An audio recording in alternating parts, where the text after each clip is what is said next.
ಎಲ್ರಿಗೂ ನಮಸ್ಕಾರ. ಸರೋಜ ಕಿಚನ್ಗೆ ಸ್ವಾಗತ. ಇದು ಕರಿಬೇವು ಒಗ್ಗರಣೆಗೆ ಬೇಕು, ಆದರೆ ತಿನ್ನೋಕ್ಕೆ ಮಾತ್ರ ಯಾರಿಗೂ ಇಷ್ಟ ಆಗಲ್ಲ. ಇದನ್ನು ಇಷ್ಟಪಟ್ಟು ತಿನ್ನಬೇಕಂದ್ರೆ ನಾನು ಒಂದು ರೈಸ್ ಮಾಡ್ತಾ ಇದ್ದೀನಿ. ಅದು ಕರಿಬೇವು ರೈಸ್ ಅಂತ. ಶುಗರ್ನರಿಗೂ ಹೇಳಿ ಮಾಡಿಸಿದಂಥ ಒಂದು ಗೊಜ್ಜು ಅಂತ ಹೇಳ್ಬೋದು. ಇದನ್ನು ಇದಕ್ಕೆ ಏನೇನು ಬೇಕು ನೋಡೋಣ. ನಾನು ತೊಗೊಂಡಿದ್ದು 2 ಸ್ಪೂನು ಉದ್ದಿನಬೇಳೆ, 2 ಸ್ಪೂನು ಕಡಲೆಬೇಳೆ, 1 ಸ್ಪೂನು ಧನಿಯಾ, ಅರ್ಧ ಸ್ಪೂನ್ ಜೀರಿಗೆ, 5-6 ಹಸಿಮೆಣಸಿನ್ಕಾಯಿ, 5-6 ಒಣಮೆಣಸಿನ್ಕಾಯಿ, 2 ಏಲಕ್ಕಿ, 5-6 ಲವಂಗ, ಸ್ವಲ್ಪ ಹುಣಸೆಹಣ್ಣು ಹಾಗೂ ಕರಿಬೇವು. ಒಲೆ ಮೇಲೆ ಬಾಣಲೆ ಇಟ್ಟು ಸ್ವಲ್ಪ ಎಣ್ಣೆ ಹಾಕಿ, ಎಣ್ಣೆ ಕಾಳಾದ ಮೇಲೆ ಇವೆಲ್ಲ ಸಾಮಗ್ರಿಗಳನ್ನು ನಾವು ಚೆನ್ನಾಗಿ ಹುರ್ಕೊಳ್ಬೇಕು. ಇದು ಹುರಿದಾದ ಮೇಲೆ ಇದಕ್ಕೇನೆ ನಾವು ತೊಳೆದು ಒಣಗಿಸಿಟ್ಟಂಥ ಕರಿಬೇವು ತೊಳೆದ್ರೆ ಸಾಕು, ಇದನ್ನು ಉಣಿಸ್ಬೇಕಂತೇನಿಲ್ಲ. ಆಮೇಲೆ ಹುರಿದು ತಕ್ಕೊಂಡು ಅದೇ ಬಾಣಲೆಗೆ ಸ್ವಲ್ಪ ಮತ್ತೆ ಎಣ್ಣೆ ಹಾಕಿ ಸಾಸಿವೆ, ಉದ್ದಿನಬೇಳೆ ಮತ್ತು ಗೋಡಂಬಿ ಇವೆಲ್ಲ ಚಿಟಪಟ ಅನ್ನಬೇಕು. ಹಾಕಿ ಗೋಲ್ಡನ್ ಕಲರ್ ಬರೋವರೆಗೆ, ಸ್ವಲ್ಪ ಗೋಲ್ಡನ್ ಕಲರ್ ಬಂದರೆ ಸಾಕು. ಆಮೇಲೆ ಈರುಳ್ಳಿ ಸೇರಿಸ್ಕೊಳ್ಬೇಕು.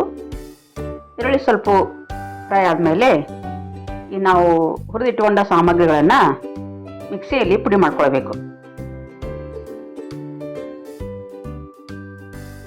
ನುಣ್ಣಗೆ ಪುಡಿ ಮಾಡಿಕೊಂಡು ನಾವು ಒಗ್ಗರಣೆ ಕೊಟ್ಟಂಥ ಈರುಳ್ಳಿಗೆ ಸ್ವಲ್ಪ ಅರಿಶಿನ ಪುಡಿ ಸೇರಿಸಿ, ಆನಂತರ ರುಬ್ಬಿದ ಪುಡಿಯನ್ನು ಸೇರಿಸ್ಕೊಳ್ಬೇಕು.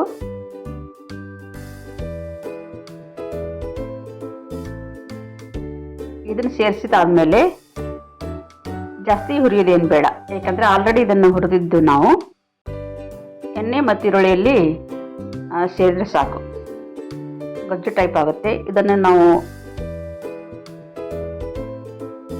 ಇಷ್ಟಪಟ್ಟು ತಿನ್ನುವಂಥ ರೈಸ್ ಆಗುತ್ತೆ ನೋಡಿ. ಇದಕ್ಕೇನೆ ನಾವು ಮಾಡಿಟ್ಕೊಂಡ ಆರಿದ ಅನ್ನ ತಣ್ಣಗೆ ಆಗಿರಬೇಕು, ಸ್ವಲ್ಪ